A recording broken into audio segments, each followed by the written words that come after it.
একটা মানুষের কোন জায়গায় নিয়ে যেতে পারে হোমিওপ্যাথি সেটা যদি মনে করেন, একদম তার জীবনের জাইগোটটা ফর্ম করবে যখন একটা মানুষের, সেই জায়গার হেলথটুকু কমপ্লিট হেলথ ওই পর্যন্ত যেতে। হোমিওপ্যাথিক কিওর হলো ফ্রিডম, এবং সে একটা ব্যালেন্সড মানুষ, তার অন্য কোনো জায়গায় কোনো সমস্যা নেই, তার চিন্তা নেই, আনন্দের ভাব থাকে, সবসময় ভালো লাগা শরীরের মধ্যে, মেন্টালিও তার কোনো সমস্যা নেই কোনোটা। সে যে সুস্থটা থাকবে, তার তো মারামারি হানাহানি করার কোনো দরকার নেই। এই হেলথটার এই কারণেই আমাদের হোমিওপ্যাথি কিওরটা দরকার। এই বডিটা যে হাইলি ইন্টেলেকচুয়াল একটা বডি, সে সেলফ হিলিং করতে পারে, সেই জিনিসটা একটা জায়গায় আসার জন্য অ্যালোপ্যাথিক চিকিৎসক ভুলে যায়। ভিতর থেকে বাইরের দিকে আস্তে আস্তে কিওরটা যাবে, এবং সমস্যাগুলো যতটা বাইরে যাচ্ছে ততটা ভালো হবে। যখন জ্বর আর হচ্ছে না, তখনই আমরা বলি যে এটা প্রায়টা ইনকিউরেবল হয়ে যায়। আপনি চেষ্টা করেন, চেষ্টা করে যতটা পারেন সিঙ্গেল মেডিসিন ক্লাসিক্যাল হোমিওপ্যাথি দিয়ে চেষ্টাটা করেন। যদি আপনি মনে করেন না দেয়ার ইজ সামথিং, কোনো একটা দুটো তিনটে সিমটম পাচ্ছেন বা কিছু পিকুলারিটি আছে কিন্তু আপনি জানেন না, রেফার করেন আরেকজন ডাক্তারের কাছে। ইভেন বলতেছে যে আর্টিফিশিয়াল ডিজিজ যেগুলো, এই যে ওষুধের জন্য যে রোগগুলো তৈরি হচ্ছে, সেইগুলোই আরোগ্য করা সবচেয়ে কঠিন। জেনেটিক ডিজিজ বলতে পিওর জেনেটিক ডিজিজ যেগুলো, সেগুলোতে আমাদের লিমিটেড কিছু, সব রোগে কিছু আমরা করতে পারি না, কিন্তু সেখানে আমরা সিমটমটা সাবসাইড করতে পারি, সিমটমটা কষ্টটা কমাতে পারি।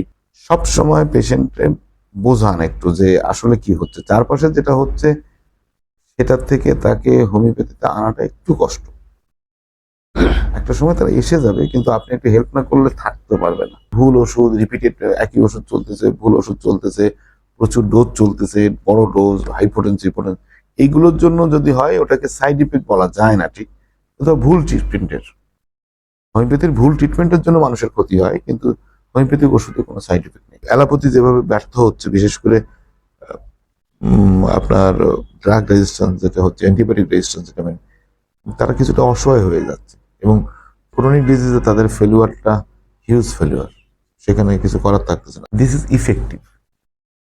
মানে হোমিওপ্যাথিকে যদি ক্লাসিক্যালি আপনি ইউজ না করেন, একটা জায়গায় যে আপনাকে থমকে যেতেই হবে, যে আর কাজ করতেছে না।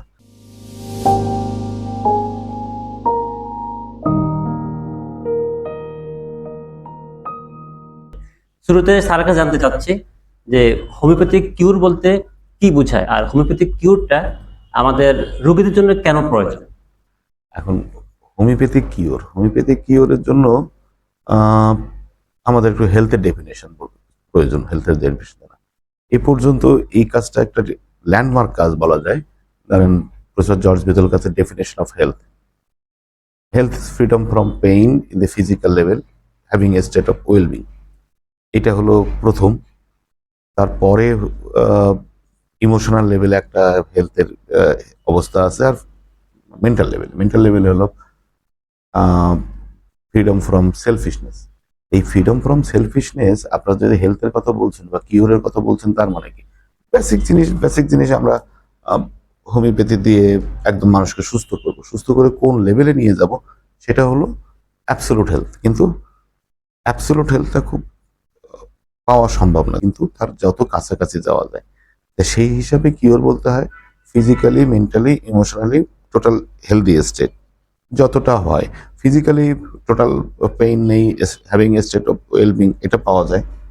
দ্বিতীয়ত আপনার ইমোশনাল লেভেলও হেলদি হওয়া যায়, মেন্টাল লেভেলও যতটুকু কাছাকাছি যাওয়া যায়, কমপ্লিট সেলফলেসনেস। এই যে সেলফলেসের যে জন্য, সেটার জন্যই আপনার পুরোটা সেলফলেস হতে পারে না, যার জন্য অ্যাবসলিউট হেলথটা আমরা কখনো পাই না। তা মূলত কিওরের, হোমিওপ্যাথিতে কিওর বলতে বোঝাচ্ছি যখন ফিজিক্যালি, মেন্টালি, ইমোশনালি তিন জায়গা থেকে একটা উন্নতি আসছে। কারণ আপনি হেলথের ডেফিনেশনটা যেভাবে আসলো, আপনি একজন লোকের অ্যাজমা, একজন লোকের সোরিওসিস, আরেকজনের ধরেন মাথায় একটা টিউমার আছে, ব্রেন টিউমার আছে, এর মধ্যে কে বেশি অসুস্থ আর কে বেশি সুস্থ? আপনার তো একটা মাপার জিনিস থাকবে যে কে বেশি সুস্থ আর কে বেশি অসুস্থ। সেটা মাপার জন্য আমরা কি আসলে মানদণ্ডটা কি ধরি?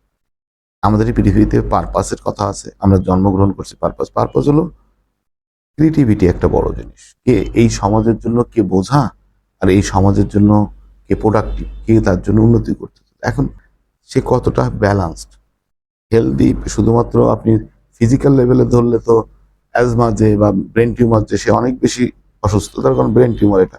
কিন্তু আমরা যেটা হিসাব করি যেটা সে যতটুকু প্রোডাক্টিভ হচ্ছে, সে ইমোশনাল।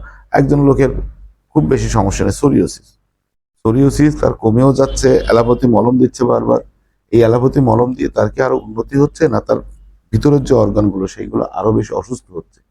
এটা হলো আমাদের ধারণা। তার রোগটাকে কতটা আমরা টোটালি ইনহিলেটেড করতে পারছি, ভ্যানিশ করতে পারছি, আর কতটা না তারা রোগের জন্য পরবর্তীতে।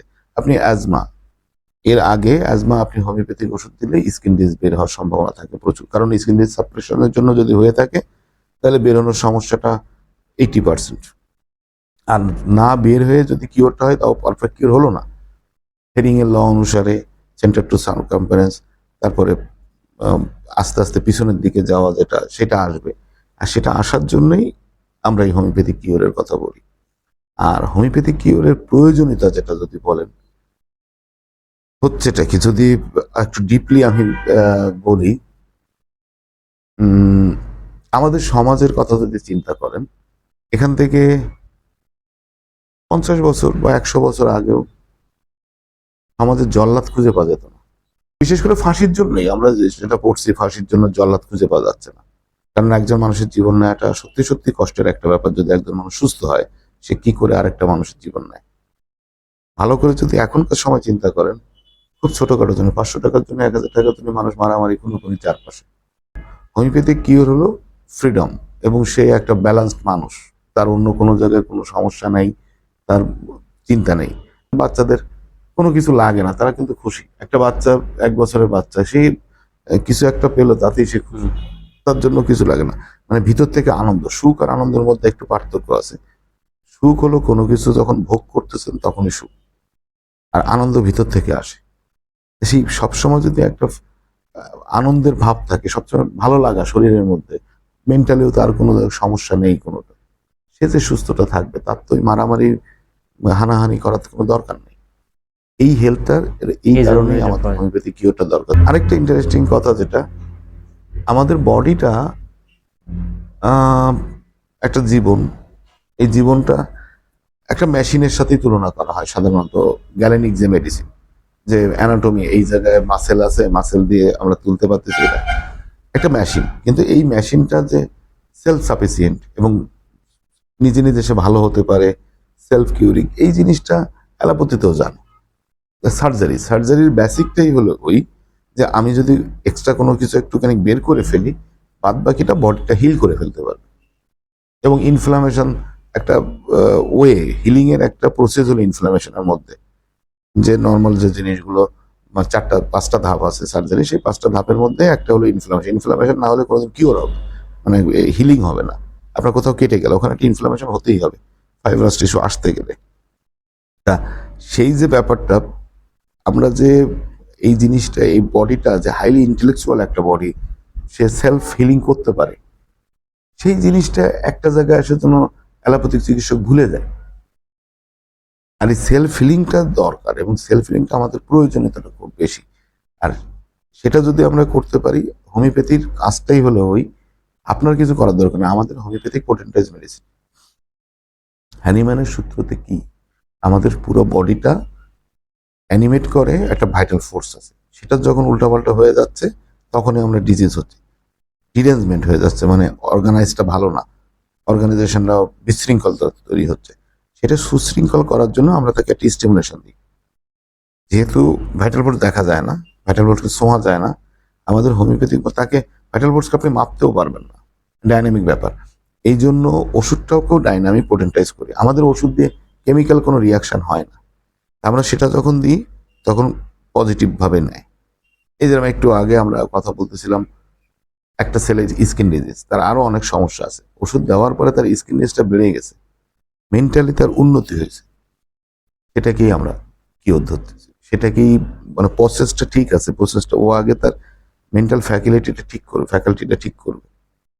ধরেন ইন্টারনাল কমপ্লিকেশন ভালো হওয়া পর্যন্ত, এক্সটার্নাল কমপ্লিকেশন ভালো হওয়াটা যৌক্তিক না, ন্যাচারাল যৌক্তিক না। কিন্তু আপনি যদি ডিজিজ ওয়াইজ দেখেন, একজন মানুষের ইন্টারনাল ডিজিজ ছিল, তারপরে তার দুইটা তিনটা ইন্টারনাল, যে প্রথমে তার গ্যাসের সমস্যা, গ্যাস্ট্রিকের পরে আস্তে আস্তে সে ওষুধ খেতে খেতে খেতে খেতে পেইন কিলার খায়, এটা খায়, তার লিভারের সমস্যা দেখা দিল, প্রস্রাবের সমস্যা দেখা দিল। এবার লিভারের সমস্যা যখন দেখা দিল, তার জন্ডিস হলো, অ্যাকুইট জন্ডিসের প্রচন্ড গায়ে হাত পে চুলকানি শুরু হলো। এখন আপনি ওষুধ দিলে তার এই জন্ডিসটা তো আগে ভালো হবে, তার গায়ে হাত চুলকানি বলতে কোনো কিছু না, কিছু নাই কিন্তু চুলকাচ্ছে, ডলিকসের সিমটম বা ওরকম কোনো মেডিসিনে, তা তখন তো চুলকানিটা ভালো হচ্ছে, কষ্ট ভিতরের। তা এটা যে বাইরে এক্সটার্নালি দেখেই আমরা যদি বোঝার চেষ্টা করি তাহলে ভুল হবে। কিন্তু ইউজুয়ালি হ্যারিংয়ের যে ল অফ কিওর, সেটাতে সেন্টার টু সার্কামফারেন্স, মানে ভিতর থেকে বাইরের দিকে আস্তে আস্তে কিওরটা যাবে, এবং সমস্যাগুলো যতটা বাইরে যাচ্ছে ততটা ভালো আমাদের, এটাই। আরেকটা বিষয় হচ্ছে আমাদের প্রত্যেক সিস্টেমের একটা লিমিটেশন আছে। আমরা জানি হোমিওপ্যাথিতে কোন রোগগুলো আসলে কিউরেবল এবং কোন রোগগুলো কিউরেবল না, নন কিউরেবল, অর্থাৎ কখন একটি রোগ আরোগ্যযোগ্য, কখন একটি রোগ অনারোগ্য, আমরা সেটা বুঝবো কিভাবে? এটা হচ্ছে আমাদের প্রথম কথা হলো কোনটা আরোগ্যযোগ্য কোনটা আরোগ্যযোগ্য না, এটার মেইন যে ব্যাপারটা সেটা হলো ওই যে ভাইটাল ফোর্সের এটা আমরা নতুন যদি বলি যে আমাদের আগে যেটা হ্যানিম্যানের সময় ছিল, সেই সময় ধারণা চাইতে এখন আমাদের আন্ডারস্ট্যান্ডিং একটু ভালো। সেটা কি লেভেল অফ হেলথ দিয়ে, আমরা একটু আগে বললাম ভাইটাল ফোর্সের বিশৃঙ্খলাটা হলো রোগ, আর সুশৃঙ্খলাটা হলো আরোগ্য। কিন্তু কতটা বিশৃঙ্খল, সেটার পরে তাহলে কতটা বেশি রোগ। কিন্তু আরোগ্যর ক্ষমতা, মানে ওটাকে রিভার্স করার সুযোগ আছে কিনা, সে আবার নিজে নিজে অর্গানাইজ হতে পারবে কিনা, এটাই হলো কত আমাদের লিমিটেশন। মানে যখন ভাইটাল ফোর্সের নিজের আর ক্ষমতা নেই, আমরা বুঝতে পারছি সে দুর্বল হতে হতে, মানে বিশৃঙ্খলা হতে হতে এতটা বিশৃঙ্খলা হয়েছে যে সুশৃঙ্খল হওয়ার যে শক্তি, সেটা তার শেষ হয়ে গেছে, তখন ওইটার আরোগ্য কথা। এটা হলো তাত্ত্বিক কথা, পিছনের কথা। কিন্তু আপনি ভিতরে যদি বুঝতেছেন, সেটা হলো যে একটা পর্যায়ে চলে যেয়ে আমরা যেটা লেভেল অফ হেলথে বুঝি, তার আর কোনো জ্বর, মানে সিম্পল যে প্রোটেকশন, আমরা জ্বর সর্দি কাশিটা খুব সহজে হয়, আমাদের বডির প্রাইমারি ডিফেন্স বলি আমরা, সেই প্রাইমারি ডিফেন্সটা আর নাই, টোটালি তার জ্বরই হয় না অনেক দিনের পর। এবং বডিতে কোনো একটা ইনফেকশন হলো, সেই ইনফেকশনটা থাকে, কিন্তু ইনফেকশনটার জন্য সে রেসপন্স টোটালি করে না। ধরেন আপনার কোথাও একটা পেকে গেল, সাধারণত একটা ফোড়া হলো, সাথে আমাদের গায়ে জ্বর আসে বা জ্বর আসে, সেই জ্বরটা আর তার হচ্ছে না। যখন জ্বর আর হচ্ছে না, তখনই আমরা বলি যে এটা প্রায়টা ইনকিউরেবল হয়ে যায়। আমরা লেভেল অফ হেলথের 10, 11, 12 এই তিনটা কেসের মধ্যে তখন আমাদের প্যালিয়েটিভ করতে হয়। এটা হলো একটা জিনিস গেল। দ্বিতীয়ত, কিছু জেনেটিক ব্যাপার থাকে আপনাদের, আমি দেখলাম যে জেনেটিক ব্যাপারে কথা বলছেন, যেখানে ইরিভার্সিবল ভাইটাল ফোর্সের লিমিটটাই অতটুকু, এরপরে সে আর লিমিটটা করবে না। সেটার জন্য মানে আমরা একটা মানুষের কোন জায়গায় নিয়ে যেতে পারে হোমিওপ্যাথি, সেটা যদি মনে করেন, একদম তার জীবনের জায়গোটা ফর্ম করবে যখন একটা মানুষের, সেই জায়গার হেলথটুকু কমপ্লিট হেলথ ওই পর্যন্ত যেতে পারে। ধরেন আপনি একটা মানুষ 4 ফুট 6 ইঞ্চি বা 5 ফিট হাঁটো, এরে হোমিওপ্যাথি পুরো ট্রিটমেন্ট করে যে লম্বা করে 6 ফিট বানিয়ে দিতে পারবে, এটা তো আশা করে না। তার জেনেটিক একটা মেকআপ আছে, সেই জেনেটিক মেকআপের পর থেকে ওর পরবর্তীতে আমরা যেতে পারবো। আর ডিজিজ যদি একদম 3rd স্টেজ 4th স্টেজ চলে গেছে, তো দুর্বল হতে হতে জীবনী শক্তি এতটা দুর্বল হয়েছে, সেখান থেকে তার রিকভারের কোনো স্টেজ নেই আর, তখন সেটা ইনকিউরেবল। আর এটা দেখে আমরা যখন কেস টেকিং করছেন একজন ডাক্তার, হোমিওপ্যাথিক ডাক্তার, তখন তার একটা ধারণা আসে। কিন্তু অ্যাকচুয়ালি ওষুধ দেওয়ার পরে সেই ওষুধের রেসপন্সটা দেখেই খুব স্পষ্ট করে বলা যায় যে this is incurable case. Case taking করে যে শুধুমাত্র সবসময় বোঝা যায় তা না, একটা ধারণা পাওয়া যায় যে it may be a incurable case, কিন্তু আপনি ডেফিনেটলি বলতে পারেন। এরকম অনেক কেস প্রচুর ডাক্তারের কাছে গেছে যে মনে হচ্ছে ইনকিউরেবল, এবারে সারবে না, কিন্তু গেছে তারপরে ভালো হয়ে গেছে ফুল। এটা বোঝাটা কঠিন। এমনিতে যে রোগগুলো আমরা সহজে বুঝতে পারি যে এটা ক্যান্সারের 4th স্টেজে চলে গেছে বা 3rd স্টেজে চলে গেছে, বা ভাইটাল ফোর্স খুবই উইক বা একদমই রেসপন্স করতেছে না, তাহলে আমরা ধরে নিলাম এগুলো প্যালিয়েটিভ কেস, একদম টার্মিনাল কেস। এই ধরনের ক্ষেত্রে রোগীরা আমাদের কাছে আসলে বা আপনি যখন ট্রিটমেন্ট করছেন, এই ব্যাপারে আপনার কোনো অভিজ্ঞতা আছে কিনা যে এই রোগীদেরকে আমরা পেলিয়েটিভ দিয়ে মোটামুটি ভালো রাখতে পারতেছি, এক্ষেত্রে তারা কনভেনশনাল ট্রিটমেন্টের বাহিরে হোমিওপ্যাথিক ট্রিটমেন্টটা নিলে সেখানে কিভাবে উপকার পেতে পারে বা এর সার্থকতা কি? এটার খুব ইন্টারেস্টিং একটা জিনিস। তারপর প্রশ্নটা সাধারণত আমাদের কাছে আসে হোমিওপ্যাথিতে একদম কালকে আপনার ক্যান্সার ডায়াগনোসিস হচ্ছে আসবে না। হ্যাঁ। ইভেন আমার নিজের অভিজ্ঞতা যদি বলেন, আমি কেস নেওয়ার পরে আমার কাছে মনে হয়েছে this is a case of cancer. আপনার কাছে আসছে অনেক দিন ধরে গ্যাস্ট্রিক কোনো কমপ্লেইন, বমি হচ্ছে, খেতে পাচ্ছে না, অথবা তার অল্প অল্প অল্প জ্বর আছে অনেক দিন। আপনি ফুল কেস টেকিং করলেন, কেস টেকিং করার পরে আপনার কাছে মনে হলো this is might be cancer case. আপনি কোনো একটা টেস্ট দিলেন যে পেশেন্টের সাথে বলে যে আপনার এই টেস্টটা করলে তারপরে বোঝা যাবে। যখন ধরা পড়লো যে এতদিন ধরেন গোটা বিশেষ ডাক্তার টাক্তার দেখা যায় কেউ অত শোনে নেই, বাংলাদেশ তো এখন টেস্ট নির্ভর, ডাক্তারই শোনেও না, যার জন্য ধরা পড়লো ক্যান্সার। সে এবার আপনার কাছে আর থাকবে না, যে আপনার এখান থেকে সে এবার অ্যালোপ্যাথি খাবে 15-20 মাস ধরে খাচ্ছে। খাওয়াটার পরে যখন আর উপায় নেই তখন আমাদের কাছে আসে। তার মানে মোস্ট অফ দি কেস আমাদের টার্মিনাল কেসই আসে। আর আমার ব্যক্তিগত অভিজ্ঞতা যদি বলেন, প্রচুর কেস অ্যাকচুয়ালি এই কেসের মধ্যে প্রথমে আমি যেটা বুঝি বা করি, চেষ্টা করি একটা ক্লাসিক্যাল হোমিওপ্যাথি। যতটা third stage fourth stage case আসুক না কেন আপনার, তখনই আপনি মনে করবেন দ্যাট কুড বি কিউর। আপনি চেষ্টা করে যতটা পারেন সিঙ্গেল মেডিসিন ক্লাসিক্যাল হোমিওপ্যাথি দিয়ে চেষ্টাটা করেন। যদি সেটা রেসপন্স না করে তখন আপনি প্যালিয়েটিভ, এবং প্যালিয়েটিভে হোমিওপ্যাথির শ্রেষ্ঠতা অনেক বেশি। অন্তত ব্যথা জ্বালা বলেন বা তার কষ্টকর কিছু ট্রিটমেন্ট, ক্যান্সারের কিছু ট্রিটমেন্ট ভীষণভাবে কষ্টকর মানুষের জন্য, সেই কষ্টটা না করেও তাকে আপনি একটা পিসফুল ডেথ দিতে পারেন যদি হোমিওপ্যাথি করেন। হোমিওপ্যাথিতে অনেক ভালো করে পিসফুল ডেথ দেওয়া যায়, তাদের ব্যথা জ্বালাগুলো কমিয়ে দেওয়া যায়। একটা মানুষ খেতেই পারতেছে না অনেকদিন ধরে, তার খাওয়াটা ইজি আনা যায়, তখন আমরা প্যালিয়েটিভ চিন্তা করি। আমরা জানি যে এখান থেকে রিকভার করার সুযোগটা নাই, তখন আমরা প্যালিয়েটিভ কিছু চেষ্টা করি। সেখানে হোমিওপ্যাথি খুব ভালো প্যালিয়েটিভ করতে পারে। এবং যেহেতু আমাদের কাছে থার্ড স্টেজ ক্যান্সারই বেশি আসে, থার্ড স্টেজ কে fourth stage, first second stage খুব কম আসে, যার জন্য প্যালিয়েটিভ করা মানে সুযোগটাও বেশি এবং প্যালিয়েটিভ করতেও পারবে। প্যালিয়েটিভ বলতে যে এরকম প্যালিয়েটিভ শুধু মাদার টিংচার দিচ্ছেন বা শুধু না, সাথে ওষুধও চলবে। এবং আমার নিজের অভিজ্ঞতায় আমি প্রচুর কেস দেখছি যে এটা প্যালিয়েটিভ ছাড়া আমার নিজের কাছে মনে হচ্ছে ইট ইজ ইম্পসিবল, এটা ভালো হওয়ার কথা না, কিন্তু কেন জানি না কোন ভাবে ভালো হয়ে গেছে। এগুলো হয় প্রচুর প্যালিয়েটিভের মতো। আর এই কারণে আমি বলছি প্যালিয়েটিভ করবেন না, আগে চেষ্টাটা করেন, চেষ্টাটা সর্বোচ্চ চেষ্টা। ফেল করলেন, যদি আপনি মনে করেন না দেয়ার ইজ সামথিং, কোনো একটা দুটো তিনটে সিমটম পাচ্ছেন বা কিছু পিকুলারিটি আছে কিন্তু আপনি জানেন না, রেফার করেন আরেকজন ডাক্তারের কাছে, সেটা দিয়েও যদি না হয় তখন আপনি প্যালিয়েটিভ। এটাই হলো। বাংলাদেশের প্রেক্ষাপটে, শুধু বাংলাদেশ না, একটি কমন যে ধারণা সেটা হচ্ছে mother tincture drug, not medicine. আর হোমিওপ্যাথিক যে পটেন্টাইজ মেডিসিন হচ্ছে ডাইনামিক অ্যাকশন থাকে, এটা মেন মেডিসিন। যে মাদার টিংচার যে ড্রাগ সেটা ফিজিওলজিক্যাল লেভেলে কাজ করে, আর পটেন্টাইজ মেডিসিন ডাইনামিক্যালি কাজ করে। সুতরাং একটা পেশেন্টকে সেটা থার্ড স্টেজ ফোর্থ স্টেজ না, জাস্ট এটা একটা painful disease, I mean PLID, sciatica ইত্যাদি ইত্যাদি, রিউমাটিক আর্থ্রাইটিস, এই টাইপের কেসগুলোতে তারা যদি বলে এবার দাবি করে যে আমি তাকে একটা পটেন্টাইজ মেডিসিন দিলাম, এটা ডাইনামিক্যালি কাজ করবে, আর আমি দুই একটা মাদার টিংচার দিলাম, এটা ফিজিওলজিক্যালি কাজ করবে, এতে করে পেশেন্টের উন্নতিটা আরো দ্রুত হবে, পেশেন্ট রিলিফ পাবে। আসলে এই ক্ষেত্রে আপনার দৃষ্টিভঙ্গি কি?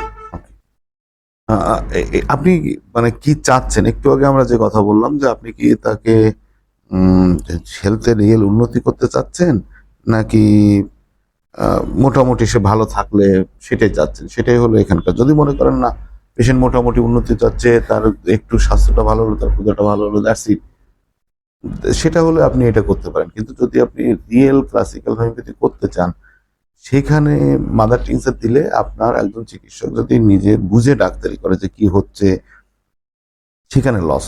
কিভাবে? আমি একটা উদাহরণ দিই। ধরেন সে একটা পেশেন্ট যে একটা ক্রনিক ডিজিজ নিয়ে আপনার কাছে আসছে, এই করোনারি ডিজিজটা যে একটা ওষুধেই ভালো হয়ে যাবে এটা ম্যাজিক, সেটা রেয়ারলি হয়। সাধারণত করোনারি ডিজিজের ক্ষেত্রে 2টা 3টা 4টা 5টা মেডিসিন লাগে, যেটা যত বেশি মেডিসিন লাগে সেটা তত বেশি অসুস্থতা। তা সেটা হলে তাহলে আপনি আজকে একটা পেশেন্টকে আর্সেনিক দিলেন, হোয়াট এভার ইট ইজ, এবং আপনি পিছনে দেখছেন যে এর পিছনে ক্যালকেরিয়া বা ফসফরাসের একটা লেয়ার আছে, অন্য কিছু সিমটম আছে। এখন আপনার কাছে নিয়ে আসছে একটা পেটের সমস্যা নিয়ে, পেটের সমস্যা বাদেও তার আরো অন্যগুলো সমস্যা আছে, তার ফ্যামিলি স্ত্রীতে টিভি ছিল, অন্য আরো ঝামেলা আছে। এখন আমরা যখন একটা ওষুধ দিই তখন কিছু এক্সপেক্ট করি যে তার এই এই সমস্যাগুলো, আমরা ওষুধটা তার সমস্যার জন্য দিচ্ছি, কিন্তু ওইটার পরে বেস করে তো দিচ্ছি না, আমরা দিচ্ছি তার যে সিমটম গুলো আছে, রেয়ার পিকুলার আনকমন সিমটম, তারপরে ভিত্তি করে তাকে একটা ওষুধ দিলাম আজকে। এই ওষুধ দেওয়ার পরে আপনি যতটা পারেন প্রুভিং এর সময় বলেন তাকে অন্য মেডিসিনাল কোনো এফেক্ট থেকে দূরে রাখবেন। কেন? সেই যদি এফেক্ট দূরে রাখেন, আপনি বুঝতে পারতেছেন না যে এই ওষুধে আপনাকে কি করে দিচ্ছে, কতটুকু আগাচ্ছে। ঠিক সময় মতো যদি আপনি পরের ওষুধটা আবার না দিতে পারেন, কারণ সালফার মানে আর্সেনিক দিলেন, এরপরে ফসফরাস আসবে, ফসফরাসের একদম টিপিক্যাল ফসফরাস আপনাকে দেবে সেটা না, টিপিক্যাল ফসফরাস হয়তো নাও আসতে পারে, সেখানে আপনার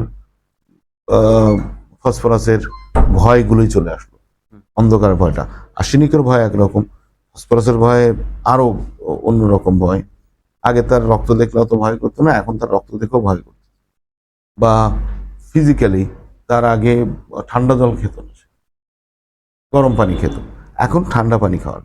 এখন আপনি যে মাদার টিংচার গুলো দিচ্ছেন, বায়োকেমিকগুলো দিচ্ছেন, সেইগুলো এই যে ফিজিওলজিক্যাল যে ব্যাপারগুলো সেইগুলোতে কোনো চেঞ্জ করে দিল, তখন হবে কি, তখন আপনি আর এই পরের ফসফরাস যে সময় দরকার ছিল সেটা আপনি ভালো করে দেখতে পাচ্ছেন। মাদার টিংচার ড্রাগ, হোমিওপ্যাথিতে মাদার টিংচার অনেকেই ইউজ করতেছে, বা একসময় আমাদের সিনিয়র যে ডাক্তারগুলো যারা আমরা ক্লাসিক্যাল, তখন তারাও ইউজ করছে। সাধারণত ধরেন হার্টের জন্য কেটে গ্যাস, সেটা ওষুধ বাদ দিয়ে যখন পেশেন্টটা আপনার ওষুধ দেওয়ার পরে তার কিওর হয়ে গেছে, ওটা একটা দুর্বল আছে, হার্টের একটা টনিক হিসাবে কেটে গ্যাস দিচ্ছে, কেটে গ্যাস খেলে তার ভালো হচ্ছে, হার্টের টনিক হিসেবে এরকম করে কিছু মাদার টিংচার ইউজ করতেছে। কিন্তু মাদার টিংচার দিলে আপনার ক্লাসিক্যাল যখন প্র্যাকটিস করতেছেন সেই প্র্যাকটিসটা হ্যাম্পার হওয়ার সম্ভাবনা, তখন তো আপনি বুঝতে কষ্ট হচ্ছে। যার জন্য এই জিনিসটা মানে অ্যালাউ করার, আমার নিজের ব্যক্তিগত ট্রিটমেন্টে আমি কখনো অ্যালাউ করি না, যখন লাগছে সেটা অন্য জায়গায়, কিন্তু খুব রেয়ার। এখানে আমি আরেকটি প্রশ্ন অ্যাড করি, সেটা হচ্ছে প্রসঙ্গত দেখা যায় আমাদের অনেক ভালো ভালো ডাক্তারগণ তারা রেফারেন্স দিচ্ছে হচ্ছে বিতুল গাছের, রেফারেন্স দিচ্ছেন হেনিম্যানের, তারপরে হিউজেসের, বার্নার্টের, বোরিকের। তার মধ্যে তারা তো মাথা টিংচার ব্যবহার করছে, তাহলে আমরা কেন নয়? এখানে আমরা নিষেধটা কোথায়? ওকে, নিষেধটা কোথায় না, নিষেধটা হলো প্রথম কথা হলো হিউজেসের কথাটা একটু আলাদা। হিউজেস কখনো পোটেন্টাইজ মেডিসিন করেন নাই।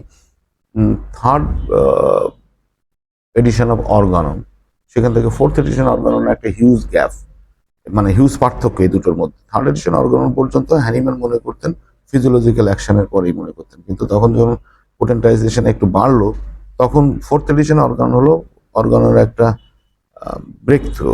সেখানে আসে ভাইটাল ফোর্সের কথা বা ওইভাবে চিন্তা করি ওইটাকেই সারানোর কথা। তখন পোটেন্টাইজ মেডিসিনের গুরুত্বটা তখনই আমরা ভালো বুঝতে পারতাম, এবং ওয়েট অ্যান্ড ওয়াশ মেথড, দুটো জিনিস এখানে। আমাদের যে আগের ডাক্তারের কথা বলছি, হ্যানিম্যান বলেন, বরিক বলেন, ক্লার্ক বলেন, বা আগে যে ডাক্তারগুলো ছিলেন, তাদের সময়টা খুব ইম্পর্টেন্ট এখানে।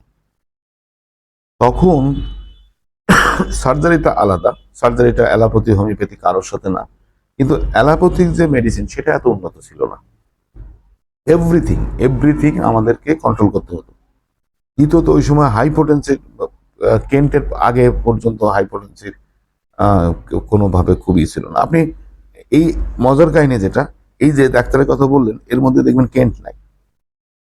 কোনো চিকিৎসক আপনাকে বলবে না যে কেন্ট মাদার টিংচার দিয়েছিল তাই আমি দিচ্ছি। আপনি কেন্টের লেজার রাইটিংস, কেন্টের স্মল রেমেডিজ সবকিছু পড়েও কোথাও পাবেন না কেন্ট মাদার টিংচার ইউজ করছে।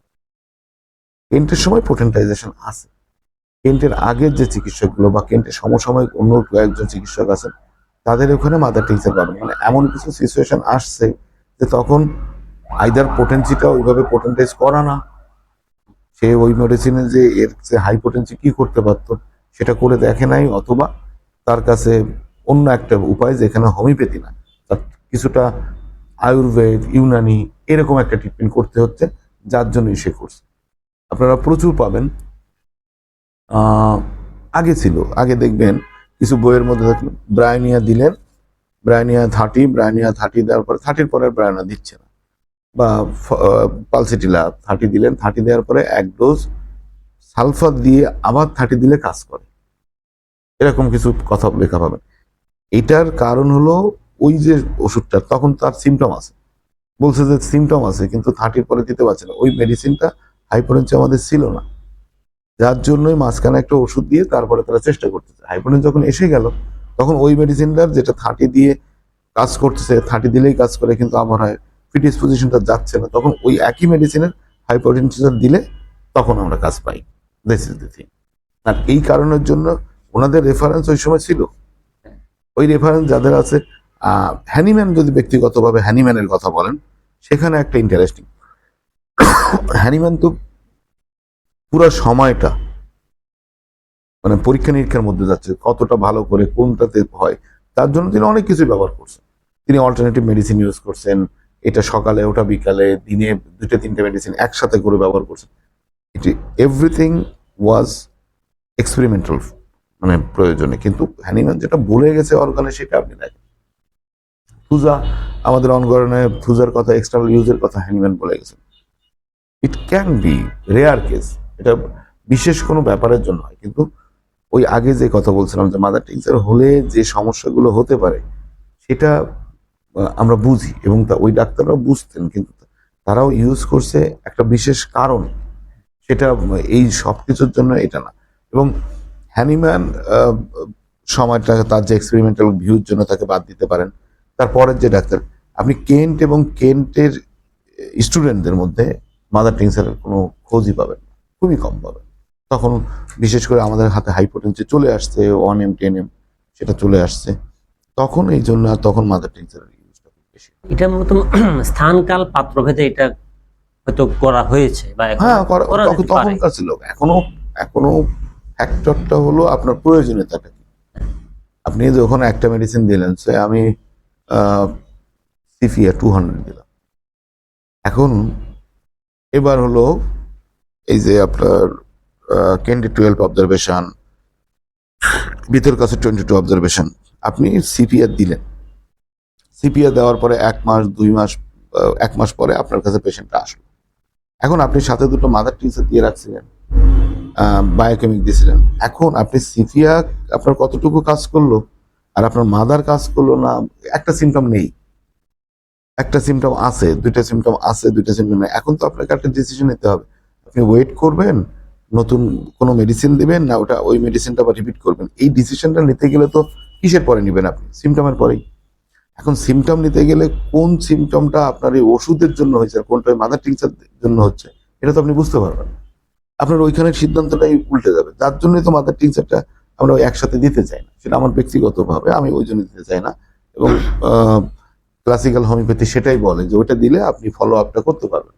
কিছু ক্ষেত্রে এমন আছে, এই মেডিসিনের কমপ্লিমেন্টারি এই মেডিসিন, লাইকোপোডিয়ামের কমপ্লিমেন্টারি ল্যাকেসিস, এরকম একটা ব্যাপার আছে। তো অনেকে এইভাবে ব্যবহার করেন, তারা বলতেছে যেহেতু এটার কমপ্লিমেন্টারি এটা, আমি যখন একদিন এটা একদিন ওইটা ব্যবহার করতেছি, তখন আমার এট এ টাইম একসাথে কাজটা দ্রুত হয়ে যাচ্ছে, আমার অপেক্ষা করতে হচ্ছে না। অনেকে এইভাবে ব্যবহার এটা কমপ্লিমেন্টারি ধারণাটা কি? কমপ্লিমেন্টারি বলতে কি বোঝায়? ফলোড ওয়েল বা কমপ্লিমেন্টারি জিনিসটা কি? আপনি লাইকোপোডিয়াম দিলেন, লাইকোপোডিয়াম আর ল্যাকেসিস দুটো সিমটম যদি একসাথে থাকে আপনি পার্থক্য করতে পারছেন না, কিন্তু ওটা দুটোই ইন্ডিকেটেড হইতে পারে না। আইদার ল্যাকেসিস অর মানে লাইকোপোডিয়াম, যে কোনো একটা হবে, সেটা আপনার খুঁজে বের করতে পারতে হবে। যদি খুঁজে বের করতে না পান, দুটো দিলেন কোনো কাজে হবে না। আপনি অধিকাংশ কমপ্লিমেন্টারি বা ফলোডেল মেডিসিন গুলাই আবার দেখবেন এন্টিডোটের মধ্যেও আছে। আসল ধারণাটা হলো ফলোয়েড আর কমপ্লিমেন্টারি কি? ফলোয়েড আর কমপ্লিমেন্টারি। কমপ্লিমেন্টারি হলো ধরেন আপনি একটা পেশেন্ট নিলেন, পেশেন্টের 15 থেকে 20টা সিমটম আছে, তার কমপ্লেইন দিয়ে তার সিমটম দিয়ে সবকিছু আছে। আপনি ওর একদম 100% সবকিছু 15টা সিমটম হুবাও আপনার প্রুভিং এর মতো মিলে গেল, তারপর আপনি ওই ওষুধ প্রেসক্রাইব করলেন, এরকম তো হয় না। আমরা বুঝি যে সেট অফ সিমটম নিয়ে যে এইগুলো আমাদের একটা মেডিসিনের মধ্যে যাচ্ছে। আপনি লাইকোপোডিয়াম দিচ্ছেন, পেশেন্টের পেটের গ্যাসের সমস্যা প্রচন্ড আছে, তার শীতকাতর পেশেন্ট, মিষ্টি পছন্দ প্রচন্ড, এক পা ঠান্ডা এক পা গরম, এই সিমটমগুলো দেখে আপনি লাইকোপোডিয়াম দিচ্ছিলেন। ল্যাকিসিসের মতো তার সাপের ভয় ছিল হয়তো, তার ল্যাকিসিসের মতো সকালে ঘুম থেকে উঠলে, যেটা লাইকো ল্যাকিসিস দুটোই আছে, সকালে ঘুম থেকে উঠলে তার আনফ্রেশনেস, মানে ফ্রেশনেসটা না, এই ব্যাপারগুলো দেখে আপনি দিলেন। এখন ল্যাকিসিস কমপ্লিমেন্টারি কখন হবে? আপনি পেশেন্টের ওষুধ দেওয়ার পরে ল্যাকিসিসের কিছু সিমটম যখন থেকে যাচ্ছে না, তার গ্যাসের সমস্যাটা চলে গেছে, কিন্তু তার আরো কিছু সমস্যা ছিল। তার হয়তো রাত্রে মাঝে মাঝে দম আটকে যেত ঘুমের মধ্যে, সেই সিমটমটা থেকে গেছে। এবার ল্যাকিসিসের মতো সাপের ভয়টাও থেকে গেছে। আগে তার মিষ্টির পছন্দ ছিল, এখন আর মিষ্টিটা পছন্দ নেই। মানে লাইকোপোডিয়ামের পরে ল্যাকিসিসের একটা চিত্র চলে আসে, তখন আপনি ল্যাকিসিস প্রেসক্রাইব করবেন। এমন যে ওরকম আমরা যেগুলো জানি যে এই মেডিসিনের এইগুলো কমপ্লিমেন্টের বইতে আপনার লেখা থাকবে, মেডিসিনের রিলেশনশিপের, যে সেটার বাইরেও তো মেডিসিন হতে পারে, এটা যে ওর মধ্যে যে হবেই তা না। আর ফলোড হলো এরপরে কোন মেডিসিনটা আসে আপনার একটা ধারণা থাকলো, আর কমপ্লিমেন্টারি হলো ওর কাজটা বাদ বাকিটুকু শেষ করলো, কমপ্লিট করে বললো, তারপরে একদম সম্পূর্ণ অন্য আরেকটা লেয়ার। আর একটা হলো ফলোড ওয়েল, দুটো আলাদা জিনিস। আরেকটা বিষয় হচ্ছে চিকিৎসা করার ক্ষেত্রে প্রেসক্রাইবিং যে স্ট্র্যাটেজি, এখানে ক্যান্ট, তারপরে বনিং হোসেন, বিতুল কাজ, এটা কি ভিন্ন নাকি এটা অভিন্ন? আপনি কোনটি ফলো করেন? যদি মেডিসিন সিলেকশনের কথা বলেন বা strategy of case taking, strategy of case taking, এটা বিতর্কার যেটা বলছেন আমাদের, সেটার হিসেবটা একটু আলাদা। এটা বোঝার জন্য আরেকটা লাগবে। মূলত অর্গাননের যদি বলি, অর্গাননের 5, 6, 7 আমাদের যেখানে প্রিজার্ভার হিসেবে বলা হচ্ছে, বা কেস নেওয়ার সময় একটা মানুষের সমস্তটা বোঝা, সেই বুঝে তার টোটালিটি অফ সিমটমের প্রতি মেডিসিনটা দিতে হচ্ছে। এই টোটালিটি অফ সিমটমের প্রতি মেডিসিনটা দিচ্ছেন। তারপরে আরো একটু এবার 153তে যে হ্যানিম্যান কি বলতেছেন, যে টোটালিটির মধ্যে রেয়ার, পিকুলিয়ার, আনকমন যে জিনিসগুলো আছে সেইগুলো তোমার মেডিসিনের সাথে কম্পেয়ার করে সেইটাগুলোর পরেই প্রেসক্রাইব করো। দুটো জিনিস। এখন কজ একটা ফ্যাক্টর। কজে আমাদের অর্গাননে কি বলা আছে? 2 রকম কজ। একটা হলো 3 রকম কজ যদি বলা যায়। একটা হলো এক্সাইটিং কজ, একটা হলো মেনটেনিং কজ, ফান্ডামেন্টাল। আর একটা হলো fundamental cause.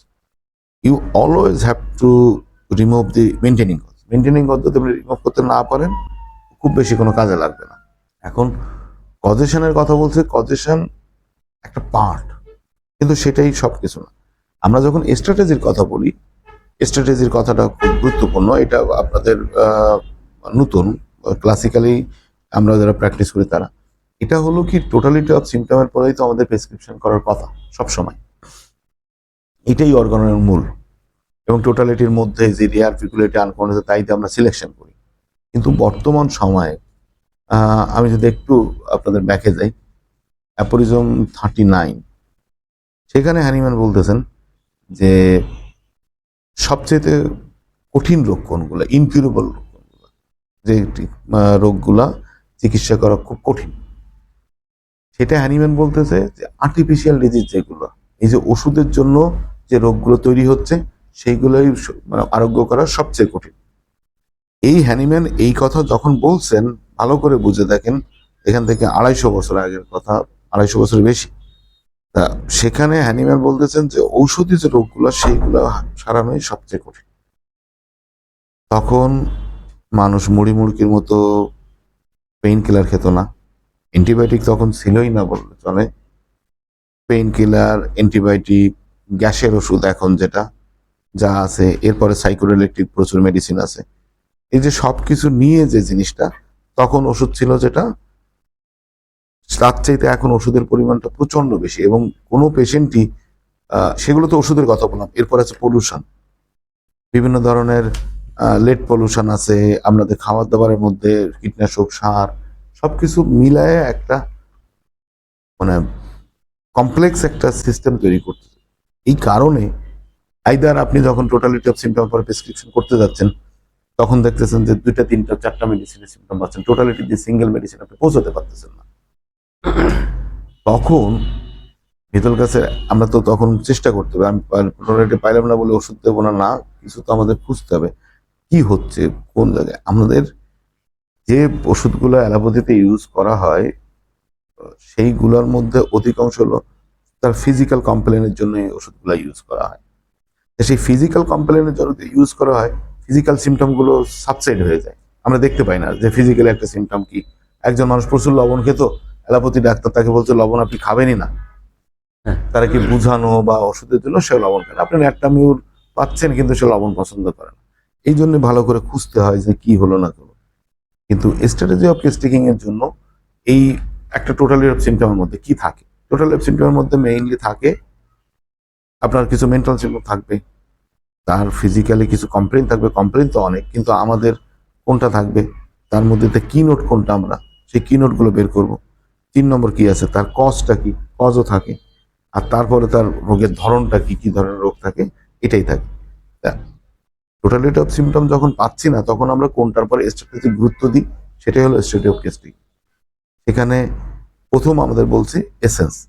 Essence A set of mental state 210 থেকে 214-15, 13-14-15 মধ্যে 211 থেকেই সেই মেন্টাল স্টেটের পরে আমরা মেডিসিন দিচ্ছি। কারণ ফিজিক্যাল সিমটম, সে অ্যালোপ্যাথি ওষুধ খেয়ে ফিজিক্যালি সিমটম গুলো উল্টাপাল্টা হয়ে গেছে, আপনি পাচ্ছেন না, খুঁজে পাচ্ছেন না, বা একটা সিমটম এরকম হওয়ার কথা সেটা আরেকটা কন্ট্রাডিক্টরি সিমটম চলে আসতেছে।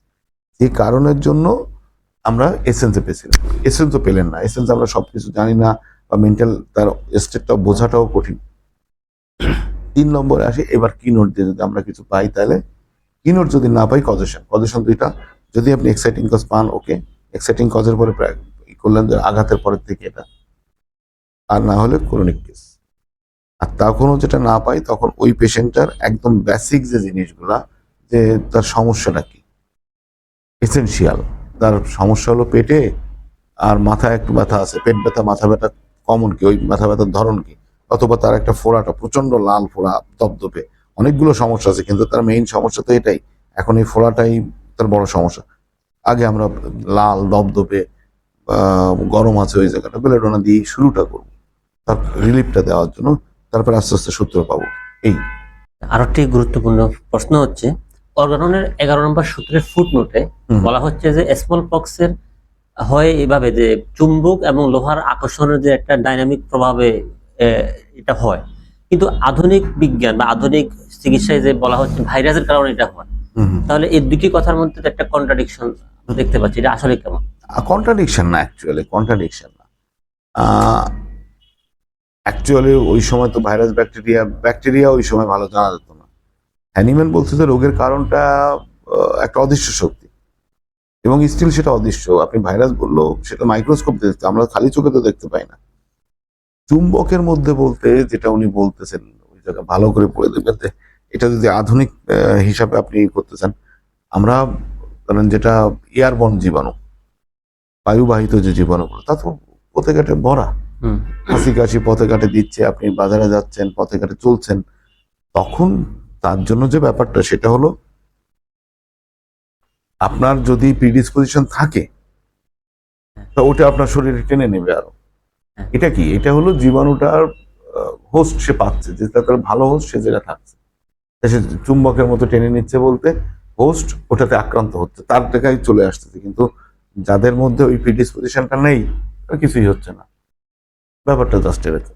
জেনেটিক যে রোগগুলো হয়, জেনেটিক্যাল রোগ, তো সেগুলোর ক্ষেত্রে হোমিওপ্যাথির সফলতা কেমন? আমরা যেটা জানি যে জেনেটিক রোগ মানে জিনের পরিবর্তন, জিনের পরিবর্তন জীবের বৈশিষ্ট্য পরিবর্তন হয়ে যায়। বিষয়টা একটু ব্যাখ্যা করলে ভালো। ওকে ওকে, আপনারা ইপিজেনেটিকের নাম শুনছেন কিনা কেউ? এখন আধুনিক বিজ্ঞানের ইপিজেনেটিক্স, এটা জিনটা একটু বোঝা দরকার সাধারণত জিনগত ট্রিটমেন্টে জিন একদম পরিবর্তন করে ফেলতে পারবেন, এটা সম্ভব না। কিন্তু এবার দেখেন, আহ জিনগত পরিবর্তন পরবর্তী প্রজন্মে তো হয়।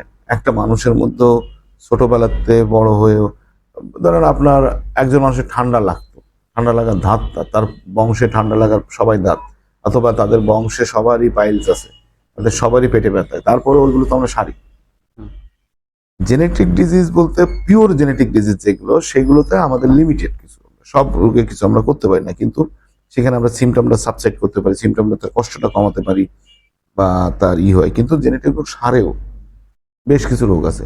এটা কি ইপিজেনেটিক বলতে, আমি আপনাদের জিন নিয়ে একটু বলি।